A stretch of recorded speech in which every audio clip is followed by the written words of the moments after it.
حضرت سلمان علیہ السلام نہر کے کنارے بیٹھے ہوئے تھے کہ ان کی نگاہ ایک چونٹی پر پڑی جو گیہوں کا ایک دانہ لیے نہر کی طرف جا رہی تھی۔ حضرت سلمان علیہ السلام اس کو بہت غور سے دیکھنے لگے۔ جب چونٹی پانی کے قریب پہنچی تو اچانک ایک مینڈک نے اپنا سر پانی سے نکالا اور اپنا منہ کھولا تو یہ چونٹی اپنے دانے کے ساتھ اس کے منہ میں چلی گئی۔ مینڈک پانی میں داخل ہو گیا اور پانی ہی میں بہت دیر تک رہا۔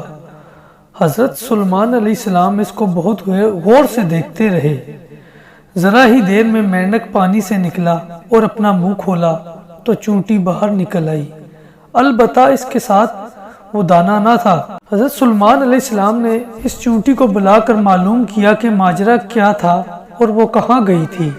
اس نے بتایا کہ اے اللہ کے نبی، آپ علیہ السلام جو نہر کی تہہ میں بڑا کھوکھلا پتھر دیکھ رہے ہیں، اس کے اندر بہت سے کیڑے مکوڑے ہیں۔ اللہ تعالیٰ نے ان کو وہاں پر پیدا کیا ہے، وہ وہاں سے روزی تلاش کرنے کے لیے نہیں نکل سکتے، اور اللہ تعالیٰ نے مجھے ان کی روزی کا وکیل بنایا ہے۔ میں ان کی روزی کو اٹھا کر لے جاتی ہوں، اور اللہ نے اس مینڈک کو میرے لیے رکھا ہے تاکہ وہ مجھے لے کر جائے۔ اس کے منہ میں ہونے کی وجہ سے پانی مجھے نقصان نہیں پہنچاتا۔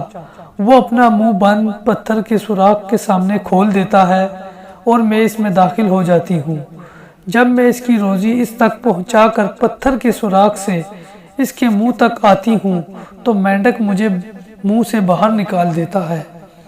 حضرت سلمان علیہ السلام نے پوچھا، کیا تو نے ان کیڑے مکوڑوں کی تسبیح کو سنا ہے؟ چونٹی نے بتایا، ہاں، وہ سب کہتے ہیں، اے وہ ذات جو مجھے اس گہرے پانی کے اندر بھی نہیں بھولتا۔ سبحان اللہ، کیسا ہی زبردست واقعہ ہے کہ اللہ تعالیٰ اگر کسی کو پیدا کرتا ہے تو اس کے لیے خوراک کا بندوبست بھی کرتا ہے۔ وہ کیسے کرتا ہے یہ وہی جانتا ہے۔ اللہ تعالیٰ ہمیں بھی اس پہ یقین کی توفیق عطا فرمائے، آمین۔